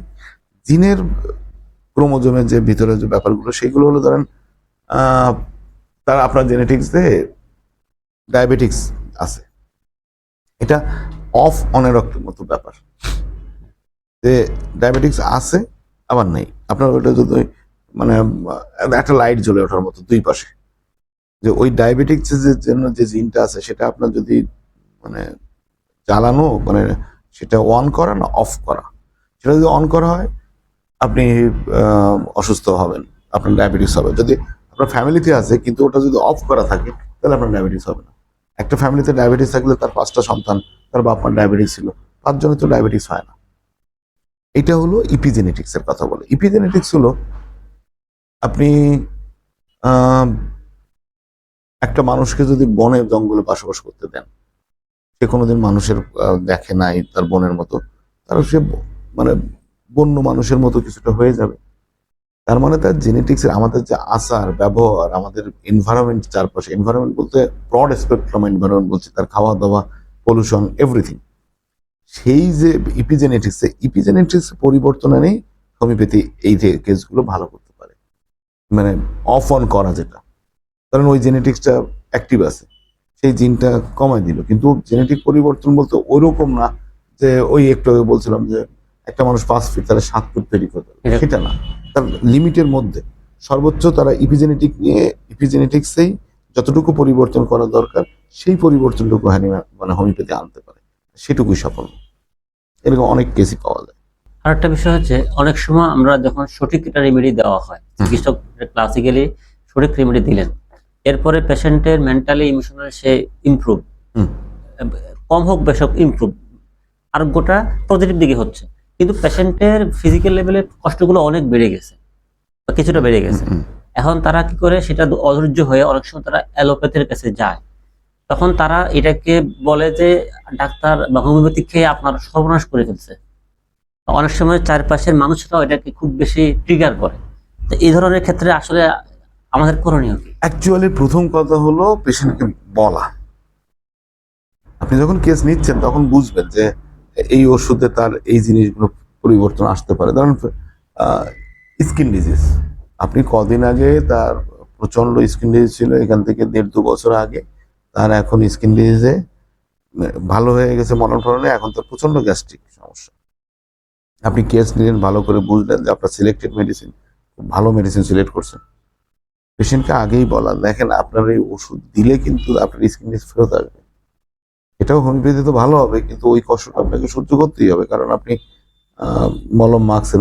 যদি ওটা আগেই আপনি সবকিছু বলে দিতে পারেন, তখন পেশেন্টকে কনফার্ম করা সহজ। বা আপনি তাকে বলতে পারেন আপনার আগে যে জায়গায় স্কিন ডিজিজ ছিল, স্কিন ডিজিজটা এক্স্যাক্টলি ওই জায়গায় না হয়ে অন্যরকম করেও হতে পারে, বা অন্য কোনো সমস্যা আসতে পারে, সেটা হোমিওপ্যাথির মধ্যেই। এবং আপনাকে বুঝতে হবে যে আপনার মেন্টালি উন্নতি কি হচ্ছে, সেই উন্নতি হওয়ার জন্য আরেকটা সমস্যা হতে পারে। এটা পেশেন্টকে ওষুধ দেওয়ার আগে একদম স্পষ্ট করে নেন, না হলে তাকে আপনি রাখতে পারবেন। এবং যদি আপনি স্পষ্ট করে নেন, তখন পেশেন্টের কনফিডেন্সটাও বাড়ে। সব সময় পেশেন্টে বোঝান একটু যে আসলে কি হচ্ছে, চারপাশে যেটা হচ্ছে সেটার থেকে তাকে হোমিওপ্যাথিতে আনাটা একটু কষ্ট। একটা সময় তারা এসে যাবে, কিন্তু আপনি একটু হেল্প না করলে থাকতে পারবে না। প্রচলিত চিকিৎসা বা প্রচলিত চিকিৎসা বলতে অ্যালোপ্যাথিক চিকিৎসায় একটা কমন শব্দ হচ্ছে সাইড ইফেক্ট। মানুষ মূলত সাইড ইফেক্টের ভয়ে হোমিওপ্যাথি খেতে আসে। আর হোমিওপ্যাথিতে আরেকটা ভয় হচ্ছে অ্যাগ্রাভেশন, হোমিওপ্যাথি অ্যাগ্রাভেশন। আমার প্রশ্ন হচ্ছে, আদৌ হোমিওপ্যাথিতে কি অ্যালোপ্যাথির মতো সাইড ইফেক্ট আছে কি নাই? আর হোমিওপ্যাথিক সাইড ইফেক্ট আর হোমিওপ্যাথিক অ্যাগ্রাভেশনটা কি সেম নাকি সেম না? হোমিওপ্যাথিক অ্যাগ্রাভেশন ডিজারেবল, আমরা চাই যে হোমিওপ্যাথিক একটা অ্যাগ্রাভেশন হোক, এবং হোমিওপ্যাথিক অ্যাগ্রাভেশন তখনই হয় তখন একটা মেন্টাল ওয়েলবিং থাকে মানুষের মধ্যে, যার জন্য পেশেন্ট একটু কষ্ট পেলেও ওটা সহ্য করার ধারণা থাকে। এবং আপনি যদি আগে কথা বলছিলেন, যদি বুঝায় বলেন। আর যদি বলেন সাইড ইফেক্ট হোমিওপ্যাথিক মেডিসিনের সাইড ইফেক্ট নাই। মানে আমরা মেডিসিনটা যে এত সূক্ষ্ম ওষুধ দিই, এটা যদি সিমিলার না হয় টোটাল কাজ করবে না। তার কারণ এই কারণের জন্য এর সাইড ইফেক্ট থাকবে। কিন্তু ভুল ওষুধ, মানে ফ্রিকুয়েন্ট রিপিটেশন, এই জিনিসগুলোর জন্য কেস নষ্ট হতে পারে, কেস সাপ্রেশন হতে পারে। কিন্তু এখানে সাইড ইফেক্ট হবে না, সাইড ইফেক্ট হবে না, কিন্তু মানুষের ইফেক্ট হতে পারে, সেটা কষ্ট করে নেগেটিভ। এই সাইড ইফেক্ট বলতে আমরা যেটা বুঝেন সেটা হলো যদি ভুল ওষুধ, রিপিটেড একই ওষুধ চলতেছে, ভুল ওষুধ চলতেছে, প্রচুর ডোজ চলতেছে, বড় ডোজ, হাই পোটেন্সি, এইগুলোর জন্য যদি হয় ওটাকে সাইড ইফেক্ট বলা যায় না। ঠিক ভুল ট্রিটমেন্টের, হোমিওপ্যাথির ভুল ট্রিটমেন্টের জন্য মানুষের ক্ষতি হয়, কিন্তু হোমিওপ্যাথিক ওষুধে কোনো সাইড ইফেক্ট নেই। কারণ আপনি ফিজিওলজিক্যালি যে সাইড ইফেক্টটা অ্যালোপ্যাথিতে আমরা দেখছি, এখানে তো ফিজিওলজিক্যাল কোনো এন্টিটি থাকতেছে না। যদি আপনি মাদার টেনশন না করেন ক্লাসিক্যাল, এটা সম্পূর্ণভাবে আপনার ক্লাসিক্যালে আপনার ডাইনামিক লেভেলে কাজ করতেছে, সেখানে সে কিওর করলে সিমিলার কাজ করতেছে, সাইড ইফেক্ট সেখানে নেই। আর একটা বিষয় হচ্ছে হোমিওপ্যাথিক সাপ্রেশনটা, হোমিওপ্যাথিক ভুল মেডিসিনে ডিজিজটা কি সাপ্রেশন হওয়ার সম্ভাবনা আছে কি? আছে, আছে। আপনি লোকালি ট্রিটমেন্ট করতেছেন, একটা মানুষের রিউমাটিক আর্থ্রাইটিস বা অন্য কোনো একটা রোগ আছে, বড় রোগ, আপনি যখন যেটা হচ্ছে তখনই সেই জিনিসটা ভালো হচ্ছে, কিন্তু আলটিমেটলি তার খুব বেশি সে আসল জায়গাটা আঘাত করতে পারতেছেন না আপনি, একদম কোরে, যে কারণে তার রোগের কজেশন তৈরি হয়েছে, সিমটম বা তার যেটা মেইন যে ছোট ছোট ওষুধ দিতে গেলে কি হচ্ছে, ওই ওষুধগুলোই আস্তে আস্তে বেড়ে যাচ্ছে, ভিতরে রোগ কিন্তু আপনি সারতে পারতেছেন না। টোটাল ভাইটাল ফোর্সের যে ফ্লো, সেই ফ্লোটা চেঞ্জ করে একটা কিউরেটিভ জায়গা নিয়ে আসতে পারতেছেন না। লোকালি আসলো, আপনি লো পোটেন্সি ইউজ করলেন, যেটা ফিজিওলজিক্যাল ডোজ হলো বা অন্য কোনো কিছু হলো, সেরকম করে চলে যাচ্ছে। এতে সাপ্রেশন হয়, এতে সাপ্রেশন হয়ে কি হচ্ছে, কিছু সিমটম পাওয়া যায় না, সিমটমগুলো যেটা থাকার কথা ছিল সেইগুলো পাওয়া যায় না, মানে লোকালি হচ্ছে। আর কিছু সিমটম আছে অনেক দূর ভিতরে ভিতরে তার বিস্তৃতিটা হয়ে গেছে, কিন্তু সেটা আপনি দেখেন। এইভাবে কিছু সাপ্রেশন হয়, এবং এরকম সাপ্রেশন আমরা পাই 2-3টে মেডিসিন দিয়ে, সকাল বিকাল মাদার টিংচার দিয়ে, এরকম সাপ্রেশন খুব বেশি হয়। আপনার কাছে অবশ্যই সহজ কোনো কেস আসে না, যতটুকু জানি সবগুলো কেসে একটু কঠিন কঠিন কেস আছে। এই কঠিনের মধ্যেও সবচেয়ে চ্যালেঞ্জিং কেস আপনার কি ছিল, এবং সেটা আপনি কিভাবে সমাধান করছেন?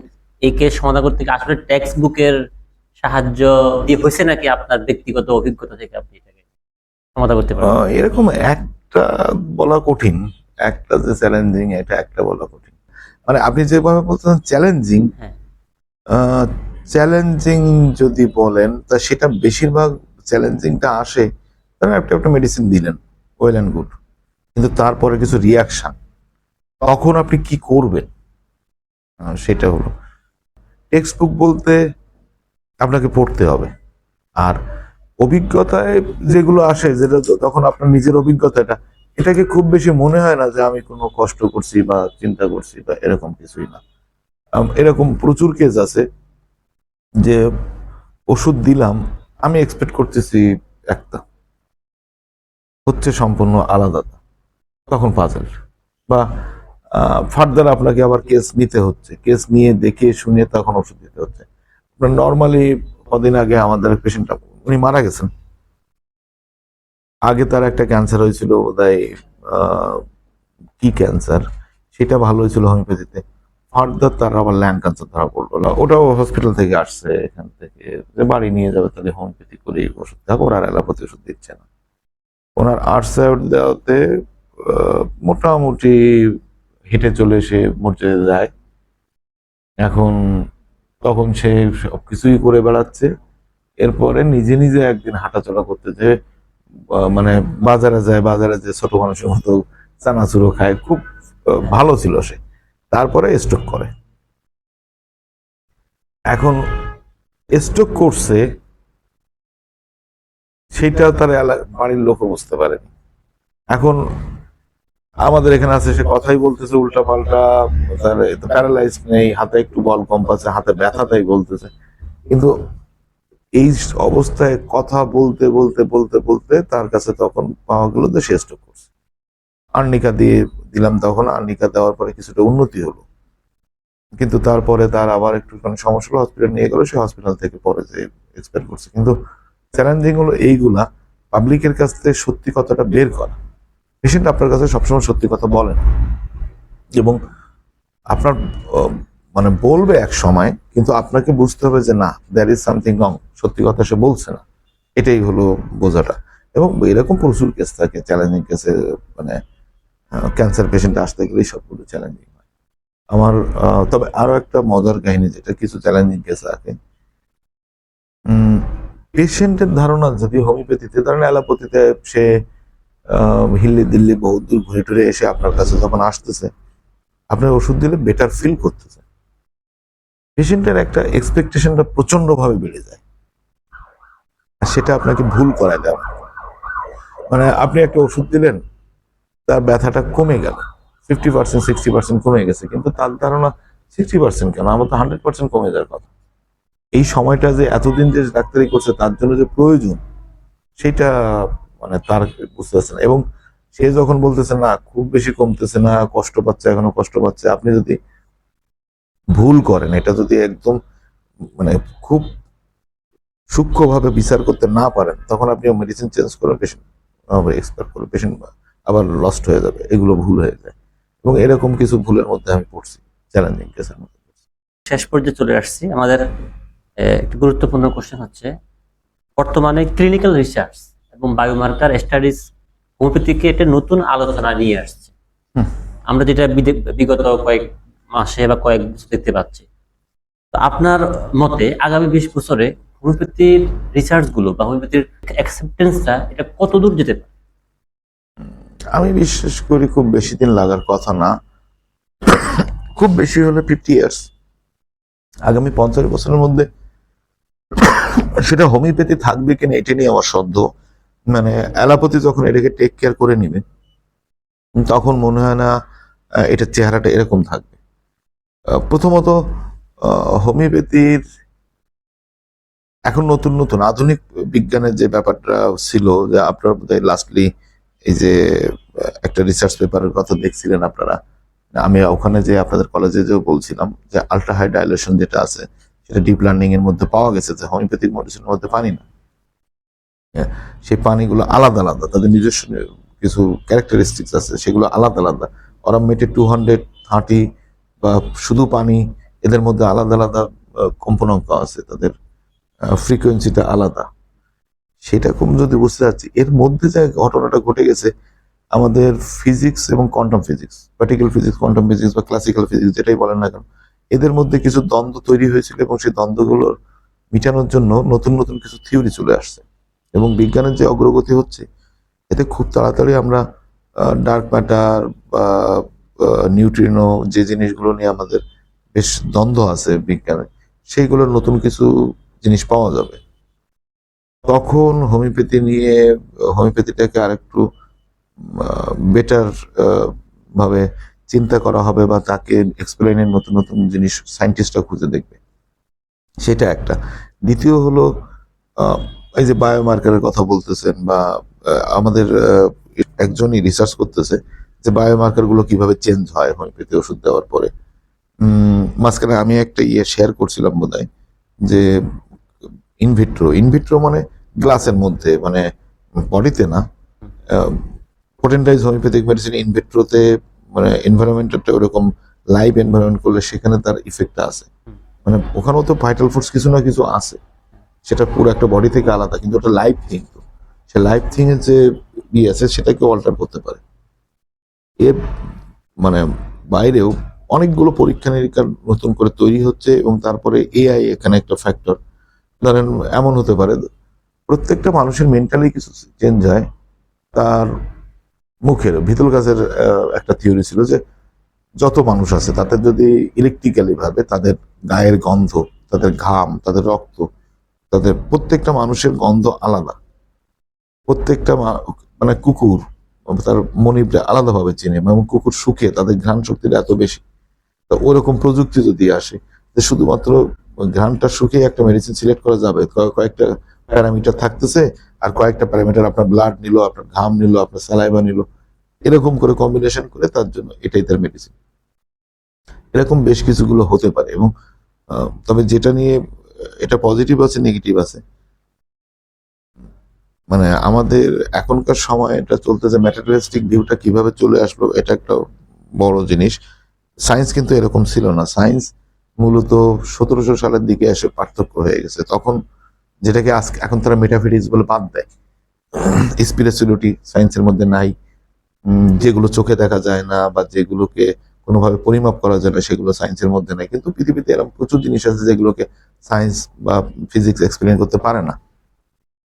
সেই জিনিসগুলোকে বাদ দিয়ে টোটালি ম্যাটেরিয়ালিস্টিক ভিউটা চলে আসছে 1700 সাল থেকে এই পর্যন্ত, গত 400-300 বছর বা তার বেশি ধরে। সেখানে একটা পরিবর্তন আসবে সামনে। আর এমনি যে চিকিৎসকগুলো হচ্ছে, বিশেষ করে পাশ্চাত্যে হোমিওপ্যাথির বিকাশটা এখন প্রচন্ড।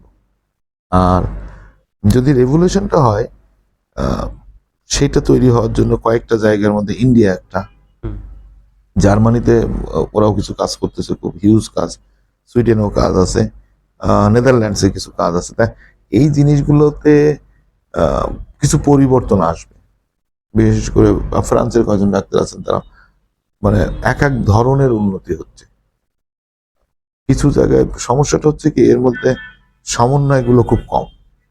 কিছু আন্তর্জাতিক সংস্থা তৈরি হচ্ছে, ইন্টারন্যাশনাল রিসার্চ অন হোমিওপ্যাথি, তাদের সমন্বয়টা হয়ে হোমিওপ্যাথির হবে। কিন্তু আমাদের বাংলাদেশের প্রেক্ষাপটে সমস্যাটা হলো, এখানে রেগুলেটরি বডিটা খুব বেশি স্ট্রং না কোনো সময়, বা আমাদের নিজেদের মধ্যে অন্তর্দ্বন্দ্বের জন্য আমাদের পিছিয়ে আছি। কিন্তু আগামী 50 বছরের মধ্যে আমার মনে হয় হোমিওপ্যাথি কিভাবে কাজ করে তার আরো ভিতরের অনেক জিনিসগুলো জেনে যাবে। মানে এখন দ্রুত আগাবে সবকিছু কয়েকটা কারণে। একটা হলো কোয়ান্টাম কম্পিউটিং, নতুন কম্পিউটার আসতেছে, যেটা এইসব কম্পিউটারের কাজই করবে না, সেটা এর চাইতে কয়েকশো গুণ পাওয়ারফুল হবে। দ্বিতীয়ত কসমোলজির দিকে অনেক বেশি উন্নতি হচ্ছে। আর আমাদের ফিজিক্স এবং কোয়ান্টাম ফিজিক্সের মধ্যে যে দ্বন্দ্বগুলো, সেগুলো নিরসনের পথে অনেক কিছু। সেটা খুব দ্রুত আগায় যাবে, মানে 50 বছর বেশি লাগার কথা না। এবং আমি দেখি যে হোমিওপ্যাথি, অ্যালোপ্যাথি যেভাবে ব্যর্থ হচ্ছে, বিশেষ করে আপনার ড্রাগ রেজিস্ট্যান্স যেটা হচ্ছে, অ্যান্টিবায়োটিক রেজিস্ট্যান্স যেটা, তারা কিছুটা অসহায় হয়ে যাচ্ছে। এবং ক্রনিক ডিজিজে তাদের ফেলুয়ারটা হিউজ ফেলুয়ার, সেখানে কিছু করার থাকতেছে না। আর এই কারণে তারা নতুন কোনো একটা অ্যাপ্রোচ খুঁজতেছে অলরেডি। সেটার জন্য আগামী 50 বছর হয়তো আমরা থাকবো না, কিন্তু 50 বছরের মধ্যে গ্রেট চেঞ্জ পাবো আমরা। হোমিওপ্যাথিকে যে সিউডো সায়েন্স বলা হয় অনেকের ভাষায়, এটা কি আসলে লজিক্যাল?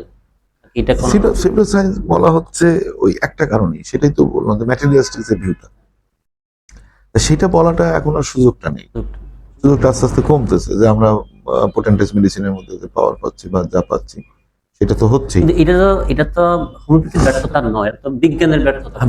বিজ্ঞানের ব্যর্থতা, সেটাই আমরা বলি। দ্বিতীয়ত সিউডো সায়েন্স বলতেছে তারা আমরা ওই ওষুধের মধ্যে পাচ্ছি না তাই, কিন্তু বিজ্ঞান যেভাবে কাজ করে সেই হিসাব করলে আমরা প্রত্যেক হোমিওপ্যাথিক চিকিৎসকে একজন বড় বড় সায়েন্টিস্ট। বিজ্ঞানের হিসাবটা কি? বিজ্ঞান হলো আপনি ডাটা কালেকশন করবেন, ডাটা অ্যানালাইসিস করবেন, তারপর একটা সিদ্ধান্ত উপনীত হবে। আমরা প্রতিদিন কেস নিচ্ছি, সেটা অ্যানালাইসিস করতেছি, ইভালুয়েশন করতেছি, তারপরে তার জন্য একটা ওষুধ সিলেকশন করছি, এবং সেই ওষুধটা দিচ্ছি, তার ক্রিয়াটা বুঝতেছি, অ্যাকশন রিসার্চের মতো, যে সেই ওষুধটা কাজ করে কি কাজ করে না, সেটা আমরা তো পরবর্তীতে দেখছি। এটা তো আর বেশিক্ষণ আমাদের লাগছেও না, এবং কাজ করতেছে।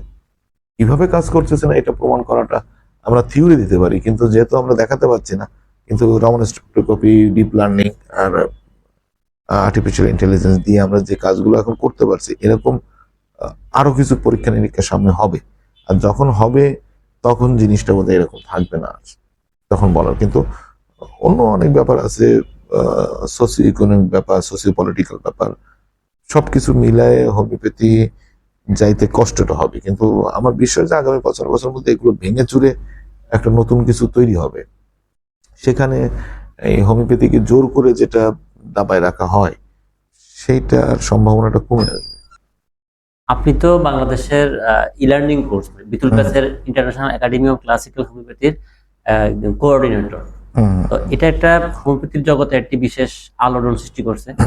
আমার প্রশ্ন হচ্ছে, এই হোমিওপ্যাথিকে উন্নতি করার জন্য হোমিওপ্যাথি সেক্টরকে বিতুল কাসের ই-লার্নিং কোর্স কতটা গুরুত্বপূর্ণ হতে পারে স্টুডেন্টের জন্য বা আমার ডাক্তারদের জন্য? ওকে, প্রথম কথা হলো কি, ই লার্নিং কোর্সের বিশেষত্ব কি? এই ই লার্নিং কোর্সের বিশেষত্ব আপনি হোমিওপ্যাথি শিখতেছেন, এবং এটা আমার নিজের অভিজ্ঞতায় গত প্রায় 30 বছরের। হোমিওপ্যাথি, মরিসনের একটা কথা আছে, হোমিওপ্যাথি আপনাকে ফাঁদে ফেলে। আপনারা নিজেরা এখানে যারা ডাক্তার আছেন তারা দেখবেন প্রথমে হুট করে একটা ওষুধ দিলেন, ভালো হয়ে যাচ্ছে, বেশ প্রথমে 10-20 দিন, মানে 10টা 20টা 25টা কেসে মোস্ট অফ দি কিওর, একদম ম্যাজিকের মতো কাজ করছে, কি রে। এরপরে আস্তে আস্তে দেখতেছেন ভালো হচ্ছে না, তখন আপনার দুটো পথ খোলা।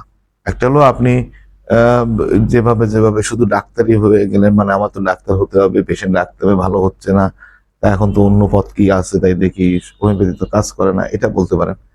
আবার আপনি যদি একটু ভালো করে চিন্তা করে কাজ করেন, যে না আমি আগে যে ওষুধগুলো দিলাম তাতে তো কাজ করবো, এখন কাজ করতেছে না কেন, আমার বোধহয় পড়াশোনার ঘাটতি আছে, আমি ভালো করে হোমিওপ্যাথিক পড়বো, ভালো করে হোমিওপ্যাথিক পড়বো, সেটা করে একটু সামনের দিকে আগানো যায়। তোর কাছে ই লার্নিং কোর্সের সবচাইতে বড় যে জিনিসটা, দিস ইজ ইফেক্টিভ। মানে হোমিওপ্যাথিকে যদি ক্লাসিক্যালি আপনি ইউজ না করেন, একটা জায়গায় যে আপনাকে থমকে যেতেই হবে, যে আর কাজ করতেছে না। তা সেই যদি পারফেক্টলি আপনি পড়তে চান, তাহলে ই লার্নিং কোর্সেই আপনার সেই পারফেক্ট হোমিওপ্যাথিটাকে শেখানোর জন্য ই লার্নিং কোর্স। এবং যেহেতু পারফেক্ট ক্লাসিক্যাল হোমিওপ্যাথি শেখানো হয়, সেই হতো ইফেক্টিভ। আপনার যদি মনে হয় যে আপনি ভালো ডাক্তারি করবেন, আপনার প্রত্যেকটা কেস কেন ভালো হচ্ছে না, না হলে সেখানে আপনার শর্টকামিং কোন জায়গায়, আপনি কতটুকু পড়াশোনার জন্য হচ্ছে না, কতটুকু ওই কেসটার ম্যারিটের জন্য হচ্ছে না, ওই কেসটাই ভালো না হওয়ার, এই সব কিছু বুঝে মানে শিক্ষিত চিকিৎসক হওয়ার জন্য ই লার্নিং কোর্সের গুরুত্ব অপরিসীম। এবং এখানে ই লার্নিং কোর্স বাদে থিওরি, ধরেন আপনারা সংকরণের কিছু থিওরি আছে, সেন্সেশন মেথড বা এ মেথড, সেকাল মেথড, এভরিথিং। কিন্তু ই লার্নিং কোর্সই একমাত্র কোর্স যেটা অ্যালোপ্যাথিক যে মেডিকেল অথরিটি তাদের সাথে একটা তাল মিলায় চলা, যে আমরা অরিজিনাল সাইন্টিফিক্যালি, আপনি কয়টা পেশেন্ট পাবেন যে অ্যালোপ্যাথিক কোনো মেডিকেল ইউনিভার্সিটিতে তারা অ্যাপ্রুভ করছে, সেরকম খুব কম পাবেন। ই লার্নিং কোর্সে একমাত্র হোমিওপ্যাথি কোর্স পৃথিবীতে যেটা অ্যালোপ্যাথিক মেডিকেল স্কুলে সেটা পড়ানো হয় হোমিওপ্যাথিকে। তা সেটার জন্য বাংলাদেশের প্রেক্ষাপটে ই লার্নিং কোর্স করে হোমিওপ্যাথির উন্নতির জন্য সবচেয়ে বড় দরকার কি, আমাদের ভালো করে প্র্যাকটিস করা, আমাদের একদম ক্লাসিক্যালি প্র্যাকটিস করা। তাদের পেশেন্ট যখন ভালো হবে, পেশেন্ট যখন মানুষ বুঝতে পারবে যে এই পেশেন্ট অন্য জায়গায় ভালো হচ্ছিল, সেটা এখানে ভালো হচ্ছে। আপনি কিছুই না, আপনি কিছু জানেন না, একদম সিম্পল হোমিওপ্যাথি, কোনোদিন কারোর কাছে জানো নেই, অল্প বিস্তর পড়াশোনা করছেন, তাই দিয়ে প্র্যাকটিস করেন, কিছু রোগী ভালো হবে, কিছু হবে না। কিন্তু সেইটা তো চেষ্টা না, চেষ্টা হলো আপনার 100% রোগী ভালো করার চেষ্টা করা। এবং সেখানে কোনো ডাক্তারের কাছেই 100% রোগী ভালো হবে না, পৃথিবীতে কেউই নেই সেরকম। কিন্তু যেটা ভালো হচ্ছে না সেটার কষ্ট আপনার বোঝা, যে এই কেসে আমার শর্টকামিং ছিল, আমি বুঝি নাই ভালো, অথবা এই কেসে যখন বুঝতে পারতেছে না তখন সেটাকে নিজের দুর্বলতাটা ওভারকাম করে চলে আসা, যে আমি এখানে তাহলে পড়তে পারবো আমার। আর যখন সেটা আপনার পড়াশোনার মধ্যে না, সেটা কেসের জন্য বা পেশেন্টের জন্য যে পরিবর্তনগুলো হচ্ছে, সেটাকেও বুঝতে পারে যে এই জন্য এটা হচ্ছে না, এটা রিয়েল কিওর করা মানুষকে, তখনই উপকারটা হবে। আর সেটা করতে গেলে ই লার্নিং কোর্স হলো প্রাইমারি ব্যাপার, যে এখানে আপনার বেসটা হয়ে যাবে। এরপরে আপনার প্র্যাকটিস, আপনি যত বেশি পড়াশোনা করবেন তত সামনে আগাবে। এবং এরকম আর কোনো কোর্স আমার জানা মতে সারা ওয়ার্ল্ডে নেই। সময় অনেক অতিক্রম আমাদের। এই শেষ প্রশ্ন আমার, উত্তরগুলো চলে আসছে অলরেডি, তারপরেও বর্তমানে তরুণ হোমিওপ্যাথদের জন্য আপনার পরামর্শ কি? তারা কি শর্টকাট কোনো মেথড বেছে নিবে, নাকি পিওর হ্যানিম্যানিয়ান অ্যাপ্রোচ তারা বেছে নিবে? তাদের পড়াশোনার সিস্টেমটা কি হওয়া উচিত? প্রথমে পড়াশোনার অ্যাপ্রোচ তো পরের কথা। আমি প্রথমে মনীষ ভাটিয়ার একটা ইন্টারভিউ আছে, দেখবেন আপনার এইচপ্যাথির একটা ইন্টারভিউ আছে, বিতুল কাসের ইন্টারভিউ। তা মনীষ ভাটিয়া প্রশ্নটা এরকম যে পড়াশোনা ছাড়া ইয়াং জেনারেশনের হোমিওপ্যাথির জন্য আপনার অ্যাডভাইসটা কি? তার ভিতর কাজ করছে পড়াশোনা ছাড়া স্টাডি স্টাডি অ্যান্ড স্টাডি, মানে পড়াশোনা ছাড়া আর কোনো পথে নেই। এবার আপনার প্রশ্নের আসল উত্তরটা দিই, এটা যেটা খুব প্রয়োজন আপনাদের বোঝা। আপনারা যে মাস্টারগুলো বিভিন্ন নতুন মেথডগুলো জানতেছেন, এই প্রত্যেকটা মেথড কিন্তু যে ডাক্তারগুলোর মেথড, তারা বর্ষিয়ান ডাক্তার। তাদের হ্যানিম্যানিয়ান হোমিওপ্যাথ, ক্লাসিক্যাল হোমিওপ্যাথিতে তাদের একটা ভালো অভিজ্ঞ ডাক্তার, তারা ওটা পুরোটাই জানে এবং খুব ভালো করে জানে। এখন সমস্যাটা কেন এই মেথডগুলো আসতেছে, তাদের নিজস্ব চেম্বারে তাদের প্র্যাকটিসের ধরনটা, তারা কোথাও কোথাও ফেল হচ্ছে। কিন্তু তারা কিন্তু ক্লাসিক্যাল ডাক্তার, তাদের বেসটা সেই ফেল হওয়ার পরে এই যে নতুন মেথডগুলো, সেটা হলো সিনিয়র ডাক্তারদের জন্য, যে তার প্র্যাকটিসের ধরনটা কি, সে এই মেথডের কোন মেথডটাতে সে নিলে তার করতে পারে। ধরেন মাইন্ড মেথড যারা করতেছে, যদি আপনি একদম জিরো থেকে মাইন্ড মেথডই শুরু করেন, আপনি কোনোদিনও ভালো ডাক্তার হবেন না।